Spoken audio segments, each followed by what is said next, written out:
সূরাটার নাম সূরাতুল লাহাব। এই সূরার মধ্যে লাহাব শব্দটা দুইবার আছে। শুরুতে আছে দেখবেন তাব্বাত ইয়াদা আবি লাহাব, একটু পরে আছে সায়াসলা নারান যাতা লাহাব। এই দিকে লক্ষ্য করে এই সূরার নামকরণ করা হয়েছে সূরাতুল লাহাব। এই সূরাতে একটা শব্দ আছে শেষে দেখবেন ফি জিদিহা হাবলুম মিন মাসাদ। মাসাদ শব্দের প্রতি লক্ষ্য রেখে এই সূরার নাম সূরাতুল মাসাদ বলা হয়। এবার সূরার আলোচনায় আমরা ঢুকি, খুব মন দিয়ে শুনেন। তাব্বাত ধ্বংস হলো। তাব্বাতের অর্থ হলো খাবা খাসিরা হালাকা, ধ্বংস হওয়া। তাব্বাত এটার মূল হলো তাবাব। তাবাব মানে ধ্বংস হওয়া। পবিত্র কোরআনে আছে ওয়া কাইদু ফিরাউনা ইল্লা ফি তাবাব। ফিরাউনের চক্রান্ত নস্যাৎ হয়ে যাবে, ধ্বংস হয়ে যাবে। তাব্বাত এটার মূল হলো তাবাব, ধ্বংস হওয়া। তাবাব থেকে তাব্বাত, ধ্বংস হলো, ধ্বংস হওয়া। ইয়াদা এটা দ্বিবচন, এটার এক বচন ইয়াদুন মানে হাত। ইয়াদুনের দুই বচন বা দ্বিবচন হলো ইয়াদা।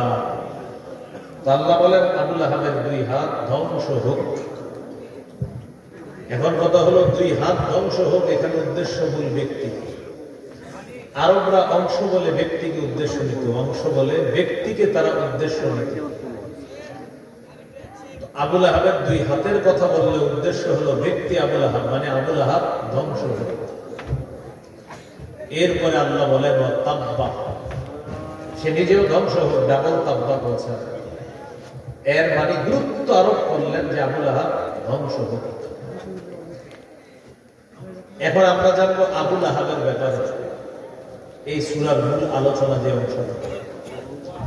মন দিয়ে একটু শুনেন সবাই, এখান থেকে কিছু বিষয় আপনার যদি এদিক সেদিক হয়ে যায় কিছুই বুঝবেন না।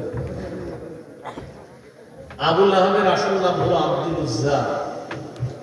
আব্দুল উজ্জা অর্থ হলো উজ্জা দেবীর গোলাম। উজ্জা দেবীর গোলাম, এই কথাটা কি তাওহীদের সাথে সাংঘর্ষিক, এটা শিরিক। এই জন্য তার শিরকি যুক্ত নামটা আল্লাহ কোরআনে বলেন নাই। তাই আসল নাম বাদ দিয়ে তার একটা উপনাম আল্লাহ কোরআনে দিয়ে দিয়েছে, তার উপাধি। লাহাব শব্দের অর্থ অগ্নিস্ফুলিঙ্গ। আবুল আহাবকে আবুল আহাব বলা হয় লিইশরাকি ওয়াজহিহি, তার চেহারা লিইশরাকি ওয়াজহিহি, তার চেহারাটা গৌরবর্ণ হওয়ার কারণে তাকে বলা হয় আবুল আহাব।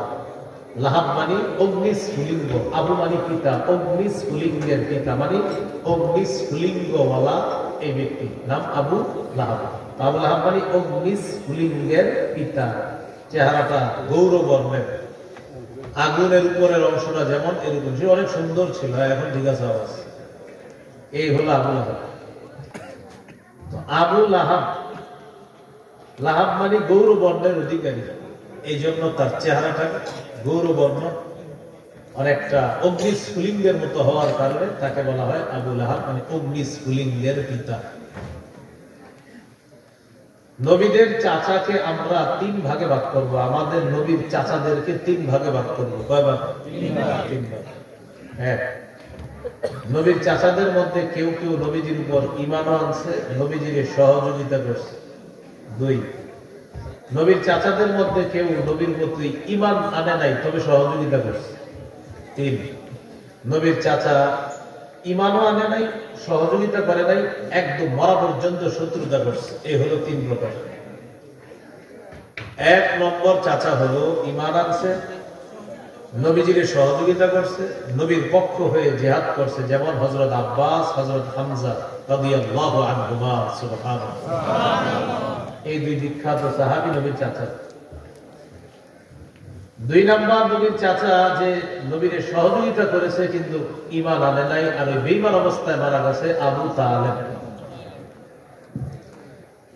সহিহ বুখারীর বর্ণনা, 3884 নম্বর হাদিসের বর্ণনা।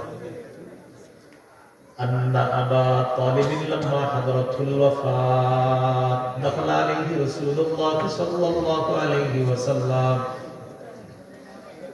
আবু তালেবের যখন মৃত্যুর সময় উপস্থিত হলো, মুমূর্ষু অবস্থা, রাসূলুল্লাহ সাল্লাল্লাহু আলাইহি সাল্লাম আবু তালেবের কাছে আসছে।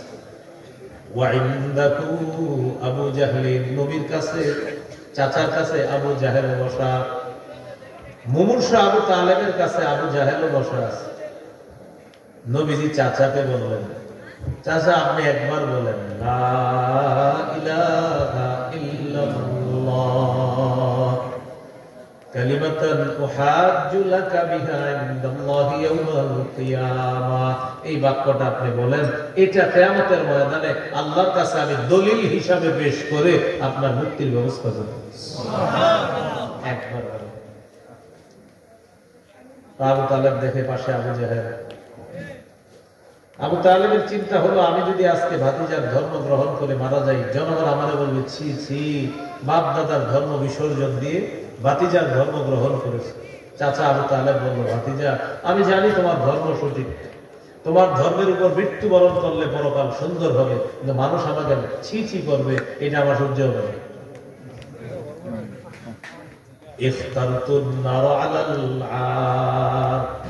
ভাতিজা আমি আগুন গ্রহণ করলাম, তবে আমি আমার এই যে মানুষ আমাকে এটা সেটা বলবে, এটা আমি বরদাস্ত করতে পারবো না, এটার মোকাবেলায় আগুন গ্রহণ করে নিলাম।